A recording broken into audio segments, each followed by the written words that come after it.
जी बेटा, बताइए मैट्रिक्स के बारे में आप क्या जानते हैं? कुछ की पॉइंट्स बता दें कि ये लफ्ज़ सबसे पहले किसने इस्तेमाल किया। अस्सलाम वालेकुम सर। वालेकुम सलाम। जी बेटा।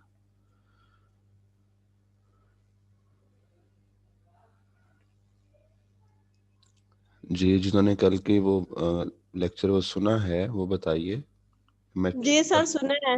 मैट्रिक्स का लफ्ज़ सबसे पहले किसने इस्तेमाल किया जी? कॉलम को कहते हैं नहीं नहीं, वो मैट्रिक्स। डिफाइन कर लेते हैं, किस मैथमेटिशियन ने ये नोटेशन जो है वो इस्तेमाल करवाई सबसे पहले?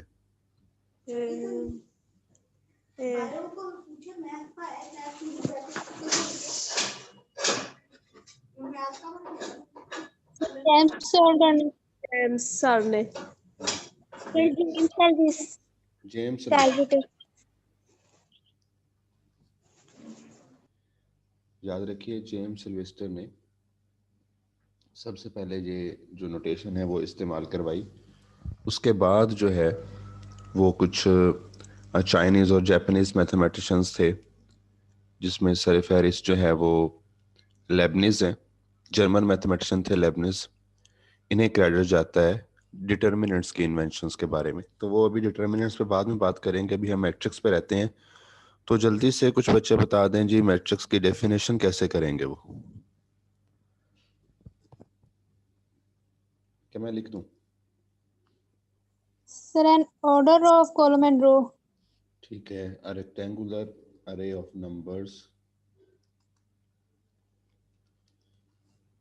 enclosed by pair of brackets.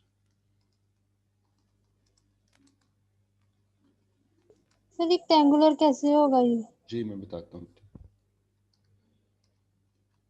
बहुत अच्छा क्वेश्चन आपने रेज किया है, क्योंकि शायद आप वाकिफ़ हैं मैट्रिसेस की कुछ टाइप से, जिसमें कुछ स्क्वायर होते हैं और कुछ रेक्टेंगुलर होते हैं। ठीक है ना? तो आप उस पॉइंट ऑफ व्यू से सोच रही हैं कि फिर ये यहाँ पे रेक्टेंगुलर का लफ्ज़ क्यों स्टार्ट में ऐड कर दिया गया है।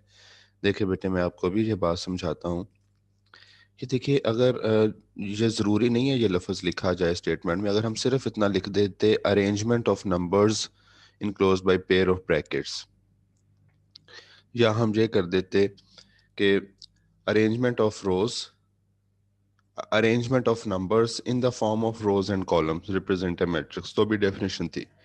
अब ये देखिए, मैं एक मैट्रिक्स बना के देता हूँ आपको जी।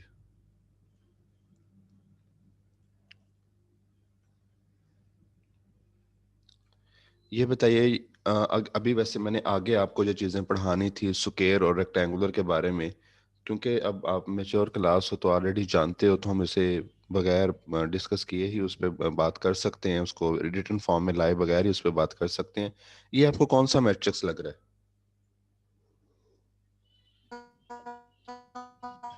सर स्क्वायर है? मैट्रिक्स। ये मैट्रिक्स लग रहा है, ठीक है। अब देखिए मैं, स्क्वायर मैट्रिक्स। चलिए ये देखिए, इससे जो शेप ट्रेस हुई है वो बताइए वो कौन सी है? क्या ये स्क्वायर? रेक्टेंगुलर। ये रेक्टेंगल शेप बनी है।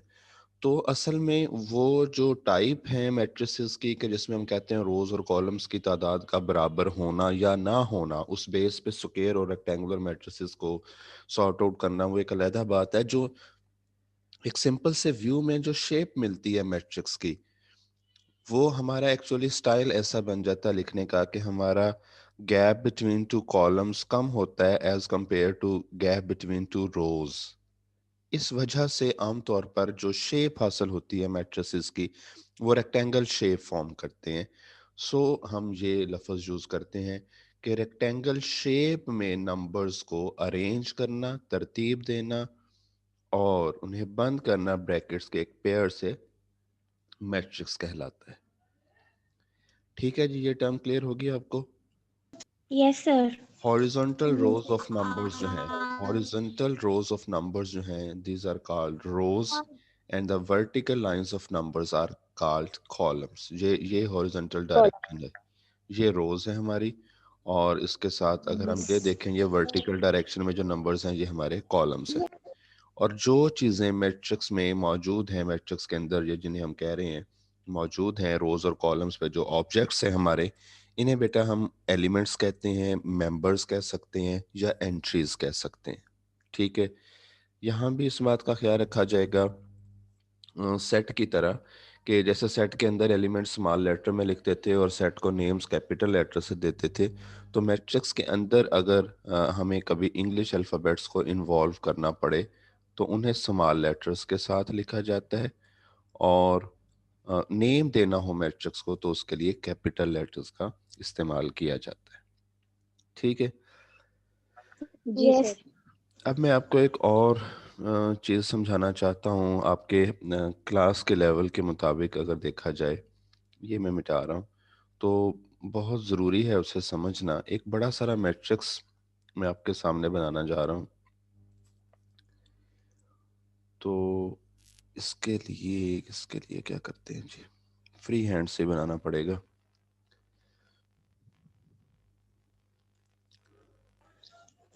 सर जी, जी बेटा। सर मेरे घर ना कल रात की लाइट नहीं है, अब मेरी 7% है बैटरी। ठीक है, कौन बात कर रहे हो जी आप? सर मारिया रियाज। अच्छा, ठीक है, तो क्या कहना चाह रही हैं आपके, जब मोबाइल बंद हो जाएगा तो आपकी क्लास लेफ्ट हो जाएगी? जी सर। कोई बैकअप नहीं है, कोई घर में और मोबाइल नहीं है? सर भाभी का है। तो उससे अपना जो लिंक भेजा है आपको ना व्हाट्सएप का, वहां से जी उन्हें उसके उन वाले नंबर पे मैसेज करें, लिंक उसको कॉपी करके पेस्ट करके सेंड करें, और वहां से क्लास ज्वाइन कर लीजिए, उसमें इंस्टॉल कर लें जूम ऐप उतनी देर तक। सर, ठीक है। हाँ जी, एक मिनट।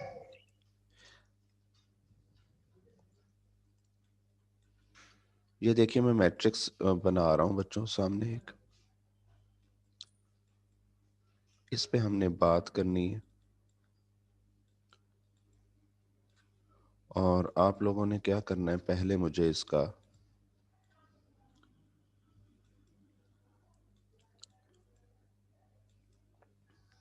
ऑर्डर बताना है बच्चों। आप लोगों ने पहले, मैं ऑर्डर से बात शुरू करूंगा और इसमें और कई चीजें भी आपको समझाऊंगा। जी शाबाश, शुरू Say कीजिए। 4/5. एक आवाज 4/समथिंग की आई है, उसके अलावा ये सबा ने कहा है जी, और n multiply by m. n/m, पहले n बोल रहे हैं फिर m बोल रहे हैं उसामा, ठीक है, और Sir, m close sir n. M by M N. close. अब कुछ m, sir M by M by n. N. अब m/n की आवाजें ज्यादा आना शुरू हो गई हैं, क्या हो गया? सर जो m है वो नंबर ऑफ रोज होती हैं और n नंबर ऑफ कॉलम्स, तो N rows number of multiply. Column. तो इसकी रोज गिने ना, मुझे बताएं कैसे m बन रही है?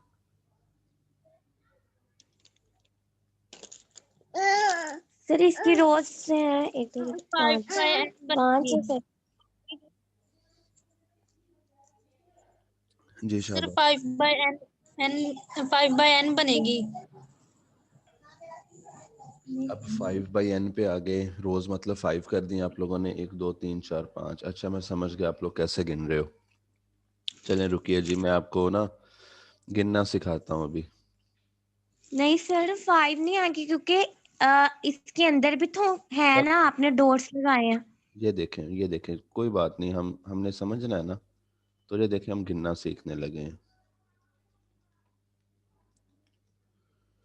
ये नंबर कितने होंगे तादाद में?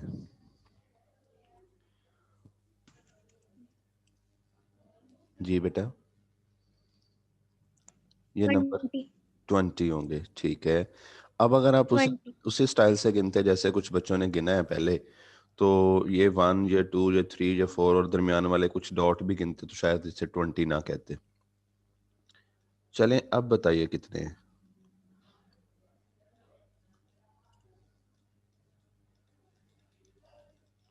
जी अब कितने?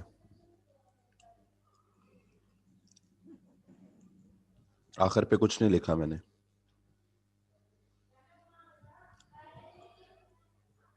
जी बच्चों जल्दी, इनकी तादाद बताइए कितनी है? आवाज आ रही है मेरी? जी सर। Sir infinity. हाँ जी जी इनफिनिट, सर बोल रही हूँ मैं। जी इन्फिनिट नंबर्स में है ये, तादाद में ला तादाद है, आप इसे नहीं गिन पा रहे। चलिए इसके आगे यहाँ m लिख दिया, अब बताइए कितने हैं? M. हाँ जी, अब ये m हो गए। Very good Usama.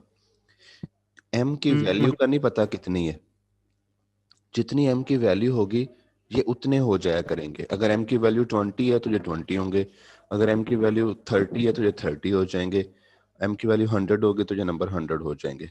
तो अब जरा गौर कीजिएगा, मैं आपको इसकी रोज गिनवाने लगा हूं। बेटे जी, ये फर्स्ट रो है, ये सेकंड रो है, अप टू सो ऑन्स के साइंस हैं, और ये इसकी लास्ट रो है। और इसमें लिखा हुआ नंबर m हमें बता रहा है कि ये एक्चुअली इसकी mth रो है। मैं भी बताता हूँ ये m का क्या रोल है यहाँ पे। ठीक है, रोज ये m है टोटल, और ये लास्ट वाली एक्चुअली mth रो है।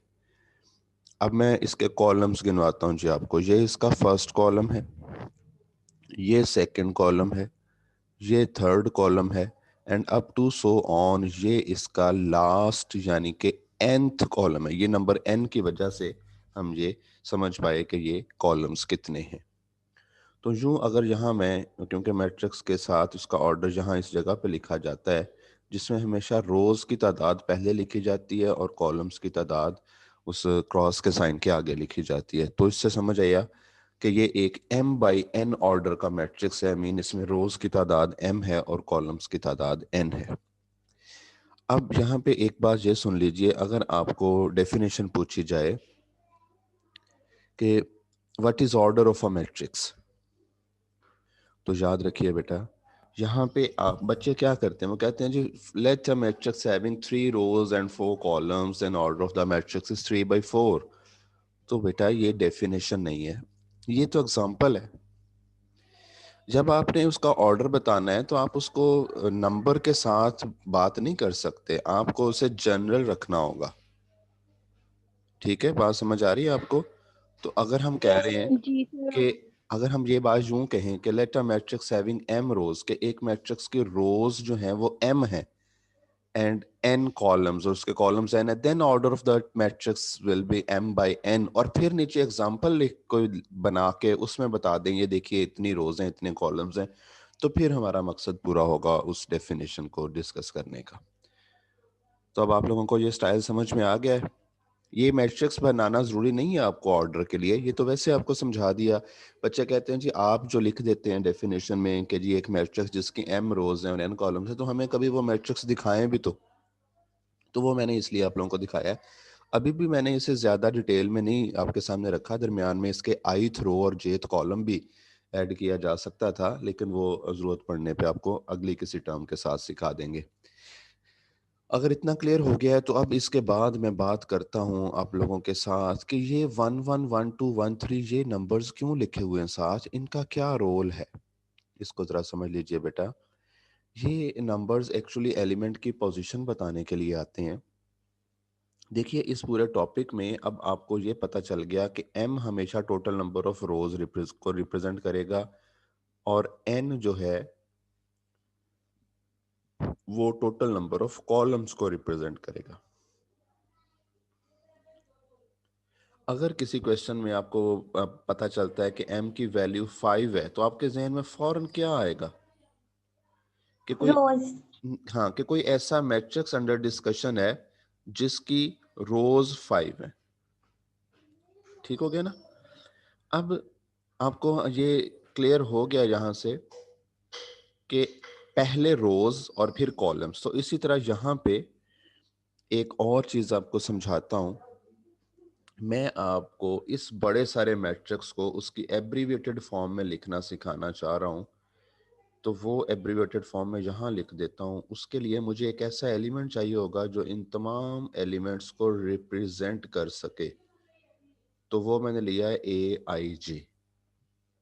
आप सोच रहे होंगे ये I और J क्यों आ गए और इनका क्या रोल है, ये भी मैं बताता हूँ जी आपको। साथ इसका ऑर्डर लिखा जाएगा और यहाँ पे बताया जाएगा for all I is equal to के I को वैल्यू कहाँ से कहाँ तक मिल सकती हैं, 1 से लेके 1 2 3 अप टू सॉन, इसको वैल्यू मिलेंगी जी m तक, और j को वैल्यूज मिलेंगी 1 2 अप टू सॉन n तक।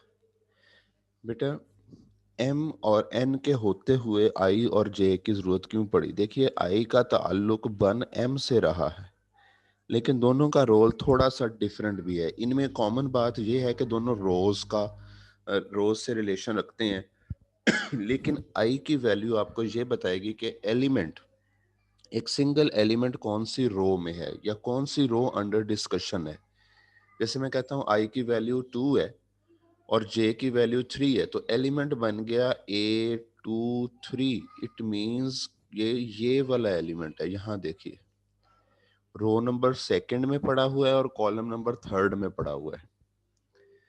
तो हमें समझ आ रही है कि ये इसकी पोजीशन कहाँ है, कौन सा एलिमेंट अंडर डिस्कशन है। ठीक है, बात समझ आ रही है बच्चों? तो आई का यस सर। एम से और जे का एन से क्या रिलेशन है, अब ये बात आप लोगों को क्लियर हुई है? Yes sir. इसमें कोई प्रॉब्लम है तो पूछ लीजिए। No sir. सिग्नल प्रॉब्लम की वजह से सही तरह से आपकी आवाज नहीं आई। आवाज नहीं आई? चले मैं थोड़ा सा दोबारा बता देता हूँ। तो ऐसा कीजिए, मैं ये जो चीजें बोली हैं उन्हें रिपीट कर देता हूँ। मैं ये आपको कह रहा हूँ कि आई का रिलेशन जो है वो एम के साथ है जी सर। और जे का रिलेशन जो है वो एन के साथ है। ठीक है, ये अभी आपको प्रैक्टिस। ये देखिए, ये मैंने जो मैट्रिक्स लिखा था इसे कौन सी फॉर्म कही है, किसी बच्चे को अगर सुनाई दिया हो? ये एब्रीविएटेड फॉर्म कही है। इसी बड़े मैट्रिक्स को शॉर्टली लिखना हो तो यूं लिखा जाता है। क्योंकि अगर मैं दोबारा इससे यही शक्ल हासिल करना चाहूँ तो मैं आई की जगह पे पहली बार वैल्यू 1 रखूँ और जे को 1 रखूँ तो मुझे पहला एलिमेंट A11 मिल जाएगा। आई की जगह पे 1, जे की जगह पे 2 कर दूं, A12 मिल जाएगा। आई की जगह पे 1, जे की जगह पे 3 and up to so on N तक। ये पहली रो, फिर दूसरी रो, फिर up to so on last row, ये वापस लिए जा सकते हैं। ठीक है, तो इस पे ज़रूर आप ये बातें क्लियर रखिएगा। आपके जहन में ये चीज़ें ज़रूर होनी चाहिए MCQs के पॉइंट्स के लिए। इसी बेस पे हम ये कहते हैं कि ये अगर m और n की वैल्यूज़ इक्वल हों तो वो स्क्वायर मैट्रिक्स होता है।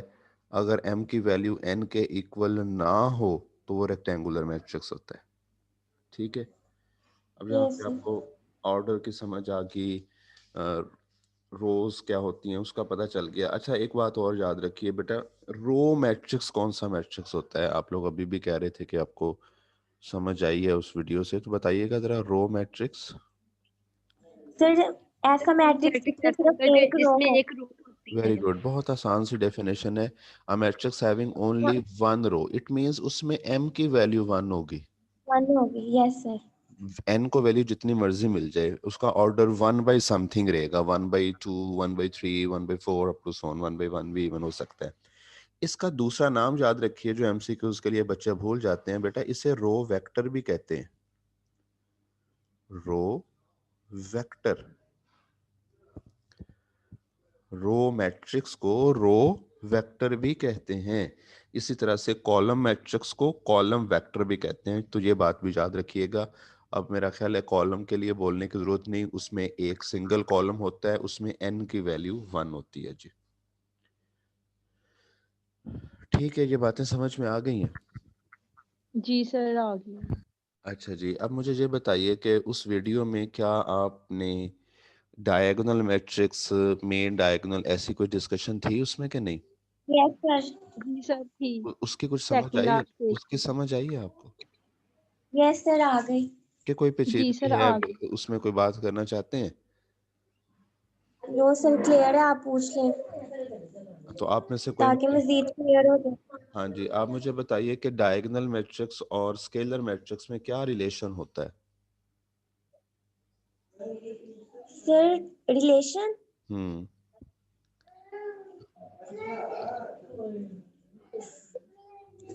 सर जो है हर स्केल हर डायगोनल में हर डायगोनल स्केलर हो सकता है लेकिन स्केलर डायगोनल नहीं हो सकता। थोड़ा सा उलट बोल गए बेटा आप, लेकिन बड़ी अच्छी बात है, आपने पिक किया इस पॉइंट को। नहीं हर नहीं नहीं सर, हर हाँ, स्केलर डायगोनल हो सकता है लेकिन हर डायगोनल स्केलर नहीं हो सकता। हर स्केलर मैट्रिक्स डायगोनल मैट्रिक्स होता है, हो सकता है नहीं, होता है, लेकिन यस सर। डायगोनल के लिए जरूरी नहीं कि वो स्केलर हो। Yes sir. स्केलर की डेफिनेशन लिखना आ गई है? ये डायगोनल की? जी कोई और बच्चा बता दे। सबा ने बड़े अच्छे से वो रिलेशन बता दिया जी, बड़ी अच्छी बात है जी। कोई और स्टूडेंट अगर?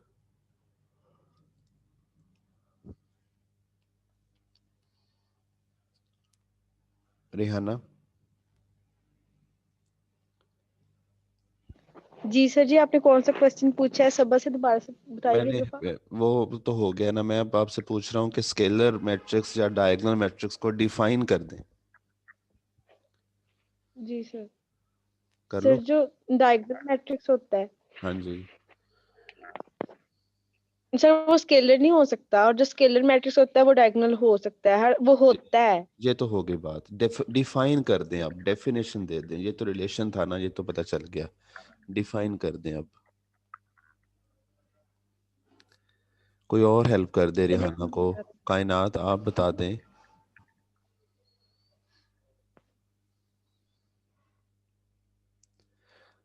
जी सबा बताना चाह रही है, सबा ही बता दे। जी सर, डायगोनल मैट्रिक्स ऐसा मैट्रिक्स जिसमें जो मेन डायगोनल होता है वो एटलीस्ट उसका एक नंबर जीरो ना हो, और मेन डायगोनल के अलावा जो बाकी एलिमेंट्स है वो जीरो हो। बहुत अच्छे सबा, बहुत अच्छे।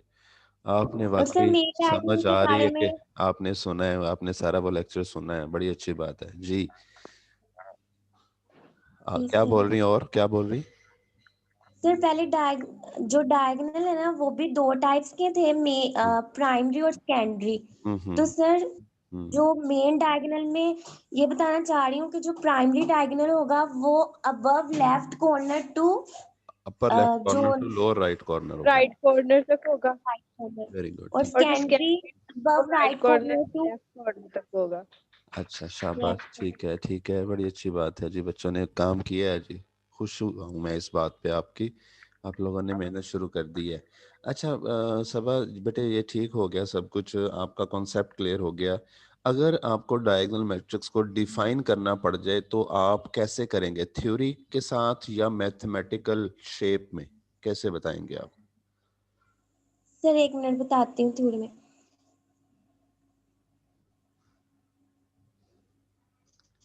द डायगोनल जी मुझे एग्जैक्टली चाहे in ना which बताएं, the मुझे थोड़ा one सा। element of main diagonal is at least hmm. one element is equals to zero. हाँ। अच्छा, यानी कि थ्योरी स्टेटमेंट का इस्तेमाल कर रहे हो ना आप? यही बात आपसे पूछ रहा हूँ। जी सर स्टेटमेंट जी, के सर। वन साथ। एलिमेंट जीरो नहीं होगा, इज हाँ, equal to not zero. One element zero नहीं होना चाहिए, बाकी जीरो हो। एटलीस्ट वन एलिमेंट जो है नॉन जीरो होना चाहिए, बाकी सारे जीरो होना चाहिए। जी मैं आप बच्चों से ये पूछ रहा हूँ कि आप ये स्टेटमेंट अल्फाज फिक्रात के जरिए से बता पा रहे हो। कोई आपके पास मैथमेटिकल वे नहीं है लिखने का? सर, मैथमेटिकल वे, सर जी उसकी एग्जांपल देंगे मैथमेटिकल में। नहीं नहीं, एग्जांपल नहीं, डेफिनेशन में मैं आपके सामने रखता हूँ एक चीज़। ये देखिए, हम ये करेंगे, let A is equal to A I J be a matrix. Sir मैं बताऊँ? अच्छा ठीक है, बता रहे हो। हाँ जी, आप चलें, बाकी बच्चों को भी समझ आ जाएगी। ठीक है, पहली बात ये है, ये जो टाइप्स हैं ये स्क्वायर मैट्रिसेस की हैं।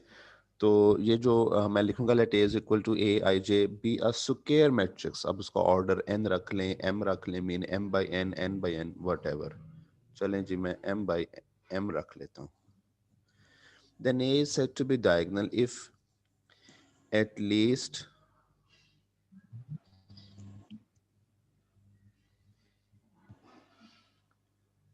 One A A I G I J is is not equal to equal zero. to zero, is Not not equal equal to to zero. zero for all I is equal to j, and जी aij is equal to 0 for all I not equal to j। ये जी बात आपको समझ होना चाहिए, आपके class के level पे ये डेफिनेशन सूट करती है। ठीक है, अब अगर किसी बच्चे को नहीं पता कि ये क्या हो गया तो वो पूछ ले जी। हाँ जी बच्चों, कायनात पता है बेटे आपको? मारिया रियाज को पता है? अब डेफिनेशन सामने लिखी जा चुकी है, देखते हैं कौन बच्चा इसे एक्सप्लेन करता है। मरियम, शबीर,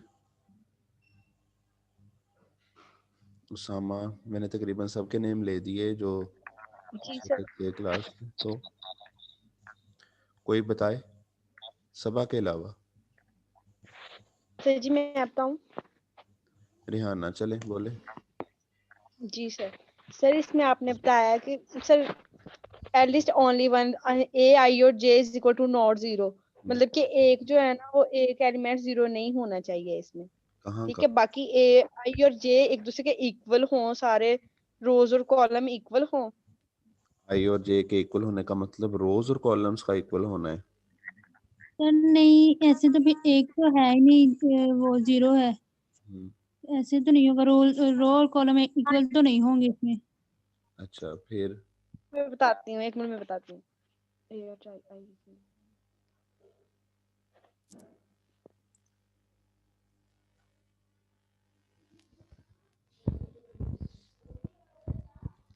जी शाबाश।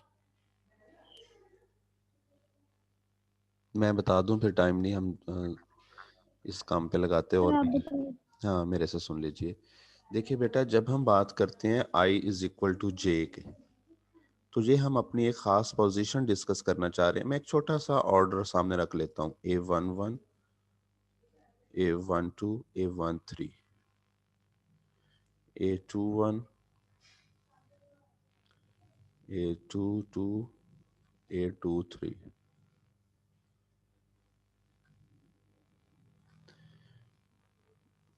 A31,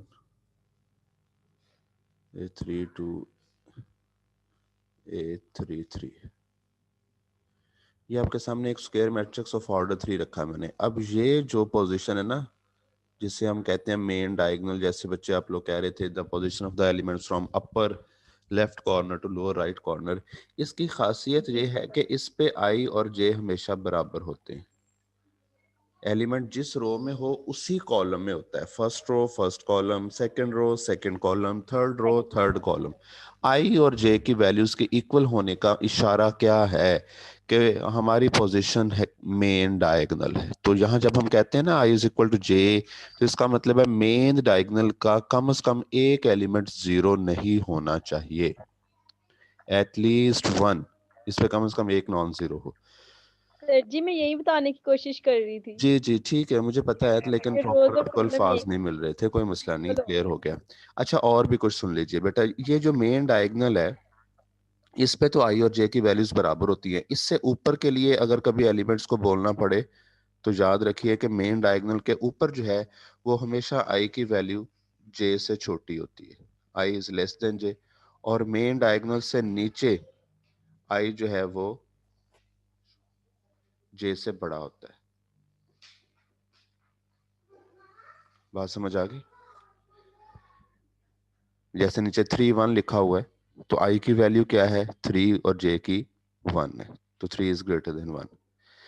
अब जब हम कहते हैं कि i is not equal to j, it means we are not on main diagonal. हमारी पोजीशन मेन डायगोनल नहीं है, कहीं भी हो सकते हैं हम, मेन डायगोनल से ऊपर हो सकते हैं नीचे हो सकते हैं, तब हमारे सारे एलिमेंट जीरो होने चाहिए। ठीक है जी, तो ये आपको मैंने क्लियर कर दिया। बाकी उस वीडियो में भी मौजूद है सारा कुछ, जिसमें स्केलर मैट्रिक्स भी साथ आ जाएगा, उसके बाद इसमें यूनिट मैट्रिक्स या आइडेंटिटी मैट्रिक्स भी आ जाएगा जी, ये सारी बातें हो जाएंगी। अब हमारे पास 7 मिनट्स हैं, ठीक है। अभी हम इसी क्लास में थोड़ी सी बात ये कर लेते हैं कि बच्चों आप मुझे ये बताइए कि what is addition of matrices. Sir two matrix को ऐड करना।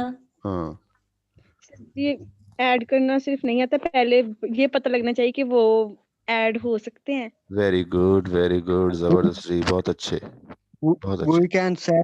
We can say that though two vector are add when the when they have same order.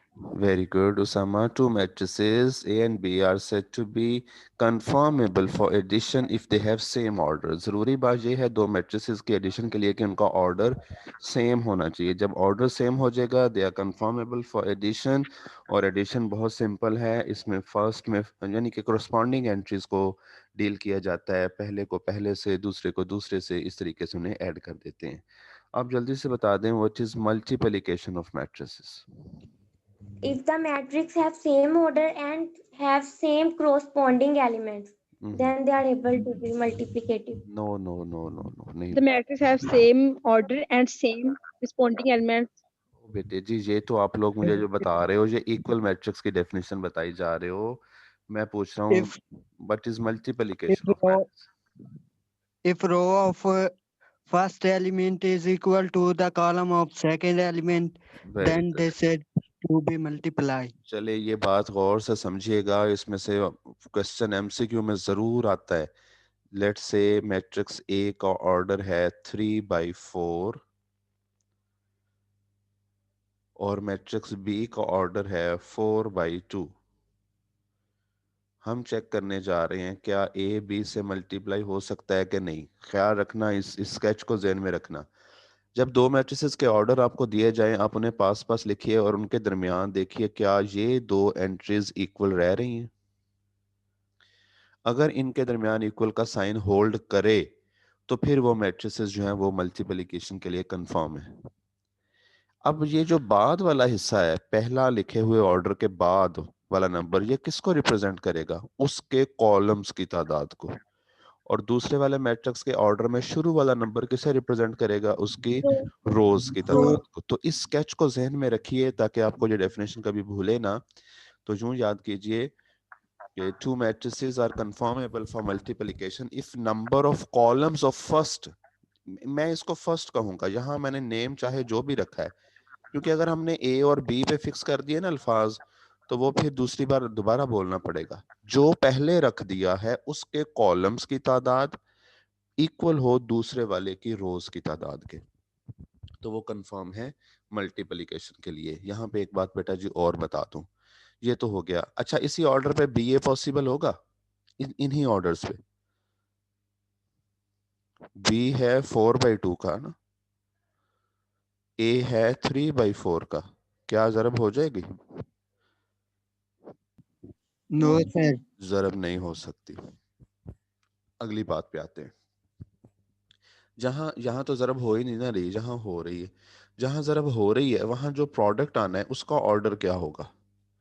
Multiply किए बगैर हमें पता होना चाहिए. तो ये नंबर बचता है जी ऑर्डर के लिए 3/2 होगा. 3/2. हाँ जी, याद रखिए जब आप दो मैट्रिसेस को मल्टीप्लाई करते हो तो वो जो बराबर एंट्रीज चाहिए होती हैं मल्टीप्लिकेशन चेक करने के लिए वो मिस हो जाती हैं और जो पहले की रोज हैं वो बचती हैं और दूसरे के कॉलम्स बचते हैं तादाद में. इस हवाले से एमसीक्यू जरूर आता है. वो जनरल फॉर्म में पूछ सकता है. वो कह सकता है कि अगर ए का ऑर्डर P/Q हो और बी का ऑर्डर जो है वो Q/R हो तो ए बी का ऑर्डर क्या होगा? सूटेबल ऑप्शन में से पिक करना होगा. PR. शाबाश, P/R P/R. होगा जिसका ऑर्डर. ठीक है, चलिए जी नेक्स्ट. P/R. हाँ जी, नेक्स्ट लिंक. ये इस क्लास का टाइम एक्सपायर हो रहा है तो नेक्स्ट लिंक के साथ दोबारा आइए, फिर करते हैं काम बाकी. सर जी कभी कभी क्लास नहीं एंड होती. चले हम ये भी चेक कर लेते हैं. हम अभी तक इसको कंटिन्यू करते हैं. अगर टाइम हमें को मसला नहीं करता तो हम कंटिन्यू रखेंगे जी इस बात. ठीक है, चलिए. सर जी बेटा. सर अगर मल्टीप्लिकेशन ऑफ मैट्रिक्स को हम डिफाइन करें तो मतलब ऐसे ही करेंगे कि फर्स्ट एलिमेंट का रो और सेकंड एलिमेंट की फर्स्ट एलिमेंट का कॉलम और सेकंड एलिमेंट की रो को चाहिए. जी बिल्कुल, मैं बोल देता हूँ अल्फाज सुनिएगा. Two matrices are said to be conformable for multiplication if number of columns of the first matrix is equal to number of rows of the second matrix. अब ये एक ऐसा फिक्रा मैंने आपके सामने रखा है जिसमें ए की बी से ज़रब, बी की ए से, हर कंडीशन डिस्कस हो गई है, उनके नेम बोले बगैर हमने बता दिया, क्योंकि हमने कहा if number of columns of the first matrix, जो भी पहले होगा, तो ये मुनासिब अल्फाज हैं जी इसके लिए। और कोई प्रॉब्लम बच्चों? No sir. ठीक है, मैट्रिक्स पे एक बेसिक सा सिंपल सा ऑपरेशन होता है, ट्रांसपोज। बहुत आसान, आपने मैट्रिक में भी अटेम्प्ट किया हुआ है, सो मसला नहीं होगा। ये क्या होता है, जानते हैं इस बारे में आप? What is transpose of a matrix? Change the column into rows columns into and rows rows and rows into into columns. Columns. ठीक है, अगर हम किसी मैट्रिक्स की रोज और कॉलम्स को इंटरचेंज कर दें, एक दूसरे से बदल दें, तो इससे हमें उस मैट्रिक्स का ट्रांसपोज मिल जाता है। ठीक है जी बेटा, मैं कोई नई टर्म अभी शुरू नहीं करना चाह रहा, लास्ट मिनट में है, देखते हैं ये मीटिंग एंड होती है या यहीं पे कंटिन्यू रहती है। उतनी देर तक कोई और क्वेश्चन कर लें, आप कोई और बात पूछ लें।